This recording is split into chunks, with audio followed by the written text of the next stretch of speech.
Bonjour à toutes et à tous, bienvenue dans cette nouvelle vidéo. C'est une vidéo de ma playlist où je vous donne mon avis sur un document qui rentre en compte dans le dossier pour devenir auxiliaire de puériculture. Je vous rappelle que les conditions de cette vidéo, c'est que les élèves qui m'envoient des documents sont choisis au hasard. Les élèves ne font pas partie de la prépa et je n'ai pas découvert les documents avant de les traiter dans des vidéos YouTube. Je les découvre vraiment en même temps que vous. Mon but, c'est de vous donner mon avis à chaud pour que vous puissiez, vous, à la maison, modifier certaines choses dans vos documents, éclaircir certains paramètres, éclaircir certains aspects de votre rédaction, modifier, conserver certaines parties. Vous allez voir ce que j'attends d'une rédaction. Ce n'est pas comparable, je le rappelle, au travail que nous faisons avec nos élèves dans notre prépa en ligne, où là, vous êtes vraiment pris en charge de A à Z et il y a une équipe d'experts qui est là pour travailler avec vous sur vos dossiers, dans le fond, dans le plan d'action et dans la forme, notamment après, une fois que le document est terminé, dans toute la correction grammaticale, des fautes également d'orthographe, de syntaxe, etc. Là, je vous donne juste mon avis, mais vous allez voir que souvent, je trouve pas mal de choses à redire. Mais aujourd'hui, on va voir comment se déroule la vidéo. Alors, ce document m'a été envoyé suite à une annonce que j'ai faite sur Instagram. Donc, c'est une rédaction d'une situation professionnelle. Donc, c'est la rédaction, je vois, de Marie. Donc, je ne donnerai pas son nom, juste son prénom. Je vais la lire en direct et la commenter. Donc, prenez des notes pour vous. Donc, rédaction d'une situation professionnelle. Ah oui, je rappelle avant que votre école va vous demander de choisir un document, donc soit projet pro, soit situation professionnelle, soit situation personnelle vécue en lien avec le métier d'AP. Soit l'école vous laisse libre, soit vous impose un document. Donc vérifiez bien ça. Et je vous rappelle que le document doit être écrit impérativement de façon manuscrite, donc à la main, et doit être sur 2 pages maximum. Je m'appelle Marie, j'ai 34 ans. J'ai choisi de vous relater une situation qui se déroule fin mai 2017. Je suis embauchée depuis le 5 mars de cette même année dans une crèche privée en tant qu'aide auxiliaire de puériculture. Dans cet établissement, 49 berceaux sont répartis en 3 sections. 23 chez les grands, 18 chez les moyens et 8 chez les bébés. Je suis affectée dans la section des bébés qui ont entre 2 et 10 mois. Nous sommes 2 professionnels, une auxiliaire de puériculture et moi-même. Aujourd'hui, je me vois confier ma première adaptation. Un chronogramme est à suivre pour le déroulement de la semaine. Le premier jour, j'accueille la famille durant 1h30. Donc déjà, je tiens juste à dire quelque chose, parce que des fois, je rebondis direct. Je trouve que Marie a bien présenté le contexte, donc ça c'est agréable, c'était pas trop long, juste ce qu'il fallait. Donc je suis assez déjà séduite par l'entrée en matière. Donc je ne connais pas encore le niveau de Marie, on va voir ensuite, mais pour l'instant elle a l'air de bien s'exprimer, d'avoir les idées claires. Elle sait mettre à l'écrit ce qu'elle pense, ce qu'elle a vécu et ce dont elle a le souvenir. Donc pour l'instant, pour ma part, c'est assez positif. Le premier jour, j'accueille la famille durant 1h30. Vers 9h, je reçois donc Agathe, petite fille de 8 mois, accompagnée de sa maman Sonia, infirmière en congé parental. Je ne sais pas si les noms ont été changés. Je ne sais pas si il n'y a pas les noms de famille, mais si les prénoms ont été modifiés. N'hésitez pas à changer les prénoms des protagonistes pour une confidentialité absolue. Maman semble stressée et Agathe est agrippée à cette dernière. Observant les alentours, je suis également un peu stressée et j'appréhende cette première expérience. Ma collègue gère durant le temps de l'adaptation les 4 autres enfants de la section, 2 dorment et 2 autres sont au sol. Là, il me vient une petite question, donc je ne sais pas si elle va le dire par la suite parce que je n'ai pas lu le document. Donc c'est la première adaptation du coup que fait Marie en tant qu'aide auxiliaire de puériculture. Moi, ce que j'aimerais savoir, c'est est-ce qu'on lui a appris à faire des adaptations ou juste si elle a regardé ses collègues et on n'a pas eu le temps de la former, on lui a dit bon vas-y, tu te jettes dans le bain. Comment s'est passé le moment où on lui a confié cette adaptation? Dans quel cadre? Pourquoi? Est-ce qu'elle a fait ses preuves tout au long justement de son expérience professionnelle? On lui a dit on te confie les adaptations. Mais vu que c'est sa première adaptation, moi j'aimerais bien savoir voilà, dans quel cadre. Donc là, voilà, il manque cette partie, mais on va voir si elle en parle après. Ma collègue gère durant le temps de l'adaptation les 4 autres enfants de la section, 2 dorment et 2 sont au sol. Nous nous installons au sol, je suis souriante et calme. Donc là, il y a une petite répétition au sol. Les deux autres sont au sol, nous installons au sol. Tu peux dire du coup les deux autres sont à terre et nous installons au sol ou l'inverse. Je suis souriante et calme, je m'adresse à Agathe pour essayer de créer un lien tout en échangeant avec sa maman sur ses habitudes. Agathe reste tout le long assise sur sa maman et joue avec le cube d'activité que je lui propose. Donc déjà c'est bien parce que si tu lui as tendu un cube et qu'elle le saisit, chez un enfant c'est déjà bon signe. Agathe... Maman me confie qu'elles ont une relation très fusionnelle et que sa fille n'a jamais été gardée par une autre personne. Le premier jour semble pour moi s'être bien déroulé. Là, on n'en sait pas plus, ça finit un petit peu vite, je suis un petit peu sur ma faim. Le jour suivant, Agathe et sa mère arrivent à la crèche aux alentours de 9 h avec un petit tissu type foulard à l'odeur de maman. Celle-ci m'explique que la veille, en sortant de la crèche, Agathe s'est accrochée à son foulard et n'a plus voulu s'en détacher. Elle m'indique également que le moment de se séparer pour dormir a été plus compliqué car sa fille a beaucoup crié et pleuré. Je parle à la maman de l'angoisse de l'abandon qui peut survenir à 8 mois. Je lui conseille de la rassurer en lui expliquant qu'elle reviendra la chercher, de verbaliser ses déplacements et je lui précise l'importance d'être elle-même en confiance lorsqu'elle la confie à quelqu'un pour que sa fille le soit également. Durant le temps de crèche, Agathe reste sur les genoux de sa maman et joue une nouvelle fois avec le cube d'activité. Avant leur départ, je rappelle à la maman que le jour suivant, une séparation de 30 minutes à 1 heure est à prévoir. Donc effectivement, là il n'y a pas le temps d'expliquer tous les enjeux, de parler avec l'enfant parce qu'il faut quand même que ça tienne sur 2 pages. Mais effectivement, c'est très bien déjà de vérifier que la maman est prête à se séparer parce qu'en fait, c'est là tout l'enjeu. On ne peut pas travailler avec un enfant sur la séparation et l'aider à grandir émotionnellement si la maman n'est pas prête à confier réellement son enfant. Il faut demander à la maman pourquoi elle confie son enfant. Est-ce que c'est parce qu'elle reprend le travail, donc entre guillemets, est-ce qu'elle est contrainte de laisser son enfant? Est-ce qu'elle veut le confier, je ne sais pas, plus pour avoir un petit peu de temps pour elle? Est-ce qu'elle le confie à contre-cœur? Est-ce qu'elle le confie avec plaisir parce qu'elle pense que son enfant est prêt et elle aussi elle-même est prête et a besoin un petit peu de souffler? Il faut vérifier tout ça. Si la maman confie son enfant seulement par contrainte, seulement parce qu'elle reprend le travail mais que ça lui arrache le cœur et les tripes, l'adaptation souvent va être compliquée.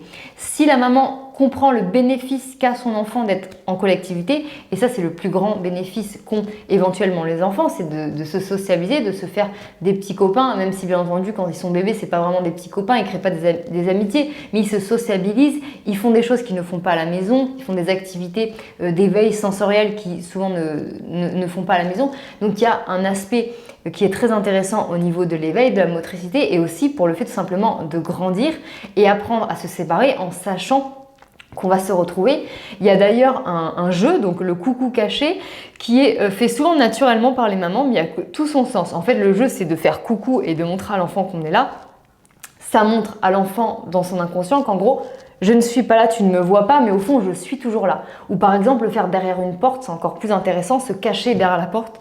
Se cacher derrière la porte. Si vous avez des enfants qui ont des angoisses comme ça de séparation et qui ont besoin de comprendre qu'on peut plus être là visuellement mais qu'on existe encore, se cacher derrière conseiller à la maman ou au papa de se cacher derrière une porte pour faire ce jeu de coucou caché, ça fait un gros travail dans la psyché de l'enfant, donc c'est un jeu notamment à conseiller. Mais ce qu'il faut vérifier dans l'adaptation, c'est qu'il ne faut pas avoir seulement le focus sur l'enfant, il faut surtout d'abord avoir le focus sur la mère et vraiment parler des raisons pourquoi on laisse son enfant en crèche à la maman.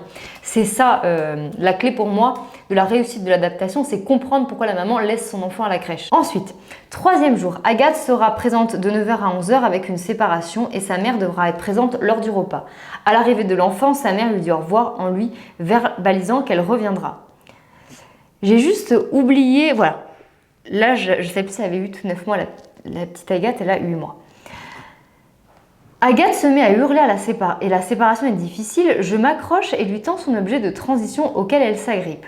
D'ailleurs, ce que j'ai pas compris, c'est que l'objet de transition, donc type foulard, apparemment Agathe l'a eu juste la veille, c'est-à-dire qu'elle s'est agrippée au foulard de sa maman, mais avant, elle n'avait pas de doudou. Donc là, c'est un peu un terrain pour moi qui me semblerait à éclaircir, c'est-à-dire qu'en fait, avant de faire l'adaptation en crèche, il faudrait que les parents soient au courant qu'il faut déjà que l'enfant investisse un doudou un petit peu avant.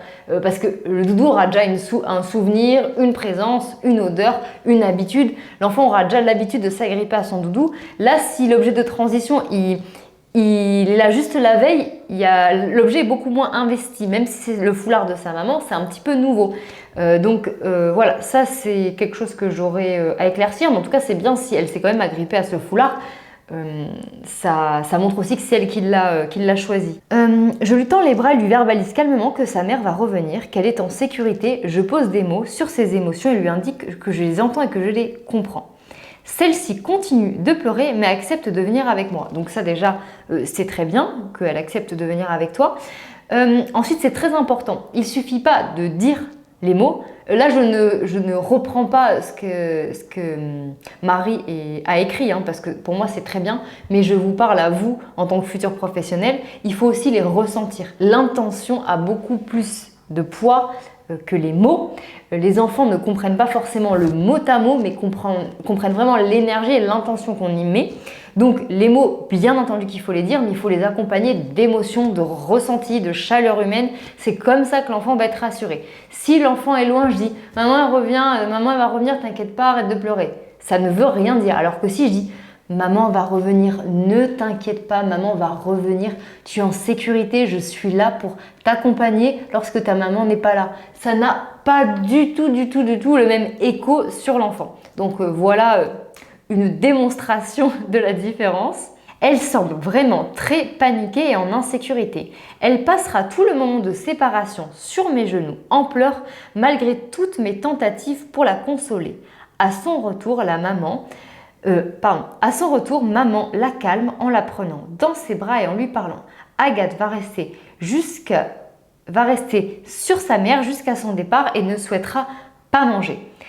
C'est assez typique qu'un enfant ne souhaite pas manger, c'est sa seule façon qu'il a de protester. En refusant de s'alimenter, il montre son mécontentement, ses angoisses. C'est une façon aussi pour lui de s'exprimer fortement.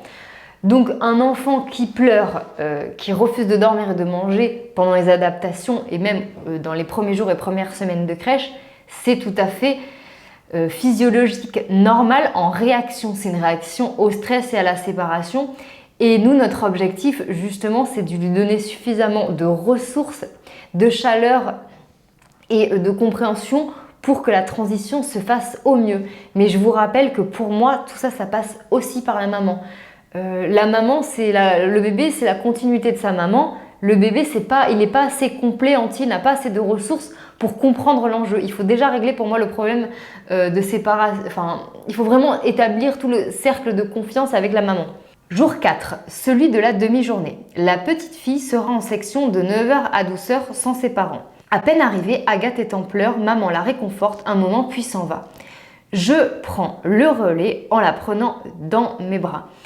Il faut aussi que je note quelque chose, c'est que pour moi, quand une adaptation ne se passe pas mal, on ne passe pas au niveau supérieur. C'est-à-dire que là, avant, elle faisait, il me semble, 2 heures avec un repas. Et là, maintenant, elle reste 3 heures. Donc, en fait, le problème, c'est que tant que l'épreuve n'est pas passée, on ne peut pas passer à l'étape suivante. Donc, l'adaptation, pour moi, doit être sur un plus longtemps lorsque ça se passe mal. Je remarque que l'enfant supporte difficilement les déplacements des adultes dans et autour de la section. 2 enfants sont en train de dormir et un seul est au sol. Je me mets d'accord avec ma collègue pour qu'elle reste seule et je propose à Agathe d'aller faire un tour dans les autres sections, la nôtre étant très étroite et proche de la sortie. Agathe reste dans mes bras, agrippée tout le long à son doudou, mais ne pleure plus. C'est déjà bon signe. Peut-être qu'elle commence à observer et se dire « Oh là là, mais il y a d'autres enfants, ils ont l'air sereins, peut-être que je n'ai pas de soucis à me faire. » C'est aussi un indicateur. Hein. C'est sûr que s'il y a une adaptation, tous les enfants pleurent autour, pour celui qui vient d'arriver, c'est très angoissant. Alors que si les autres enfants sont calmes, jouent, il peut commencer à prêter justement de l'intérêt à son environnement. Au retour dans la section, elle s'endort dans mes bras, puis je la pose sur le coussin de façon qu'à son réveil, elle puisse me voir car je suis son repère dans la section. Tout à fait. Vous n'êtes pas du coup la figure d'attachement parce que la figure d'attachement, c'est la maman, mais vous, effectivement, vous êtes la référente. Une fois réveillée, elle reste dans mes bras mais ne souhaite pas manger quand je lui propose le plat. Au retour de maman, Agathe se met à hurler et trembler jusqu'à ce que sa mère la rassure. Bon, ça c'est normal parce qu'en gros, elle s'est retenue et a pris sur elle tout le long de la séparation et là, elle déverse toute l'angoisse sur sa maman. C'est normal parce qu'elle est en confiance avec sa maman, du coup, elle lui donne tout ce qu'elle a à lui donner.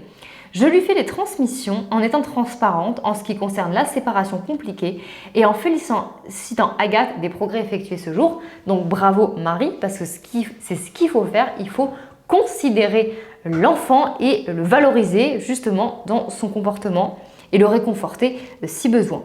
Lors du dernier jour de l'adaptation, la séparation était très compliquée, beaucoup de pleurs et de cris. En arrivant à 9 h, la maman semble inquiète, je la rassure en lui proposant donc d'appeler la crèche pour prendre des nouvelles durant la journée. Agathe reste dans mes bras, mais toujours en alternant des moments de pleurs et des moments de joie. Son doudou à la main, nous allons faire le tour des sections.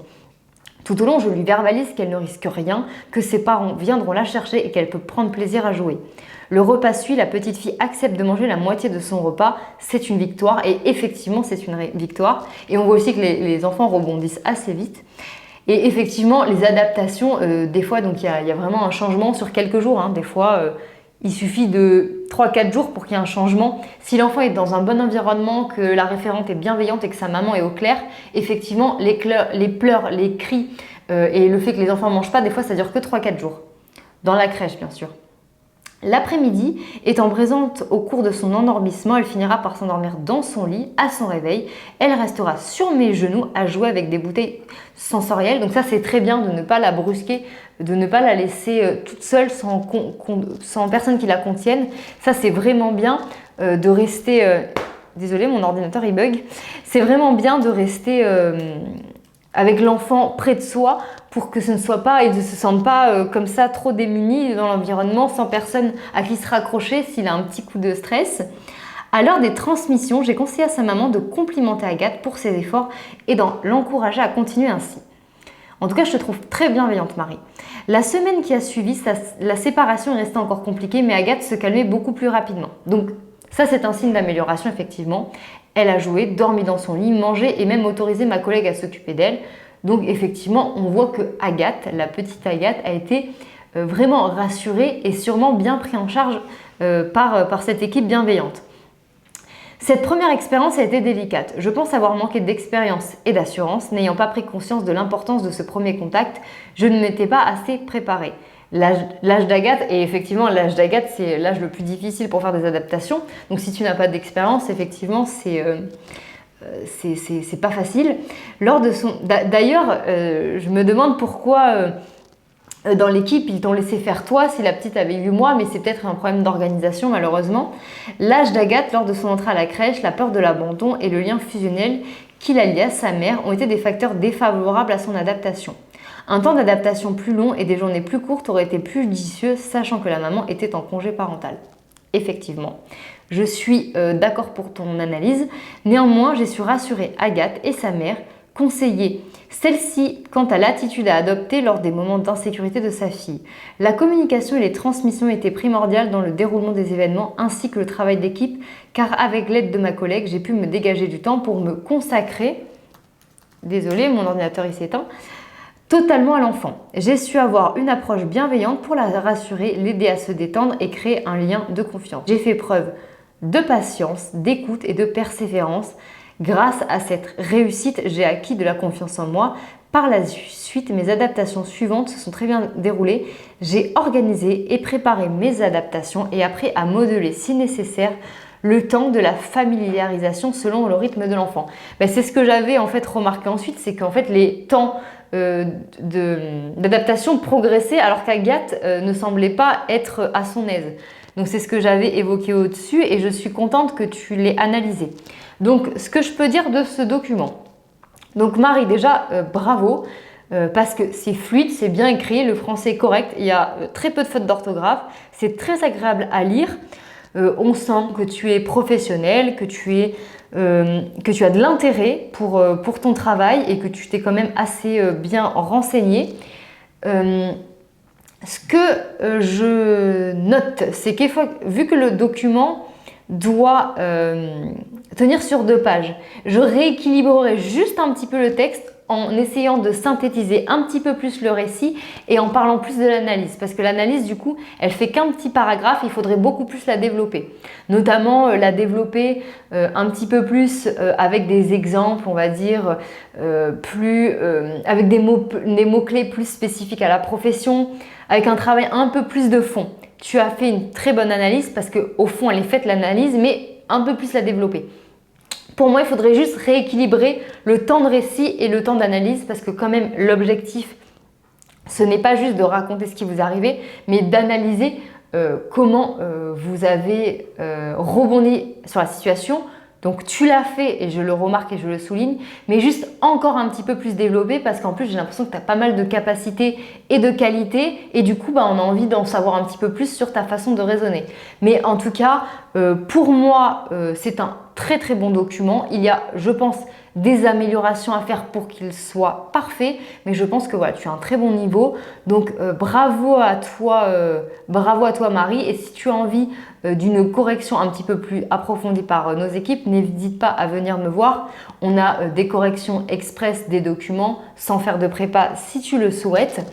Mais en tout cas, je trouve que c'est un travail voilà, que j'ai pris plaisir à lire. On voit que tu as bien travaillé et j'arrive à reconnaître les qualités humaines que tu as à travers ce document. Donc bravo, il te suffit juste d'équilibrer un petit peu voilà, le temps de récit et l'analyse et beaucoup plus développer l'analyse. En tout cas, bravo. J'espère que cette vidéo vous aura renseigné sur ce qu'il faut faire, ce qu'il ne faut pas faire, comment on équilibre le temps de parole, le temps d'analyse, comment on précise certaines choses, etc. En tout cas, c'était un plaisir pour moi de découvrir ce document. Ça fait du bien quand les documents sont assez travaillés comme ça. C'était très agréable. J'espère que cette vidéo vous a plu. Si vous voulez vous préparer avec nous pour devenir auxiliaire de puériculture, nous avons une prépa en ligne. Vous trouverez toutes les informations dans la description. Vous avez le lien de la prépa en ligne. Vous pouvez également aller sur notre site futurap.fr. Et si vous avez des questions auxquelles je n'ai pas répondu, vous pouvez me contacter sur WhatsApp par message et je me ferai un plaisir de vous répondre. Je vous dis à bientôt pour une prochaine vidéo. Au revoir.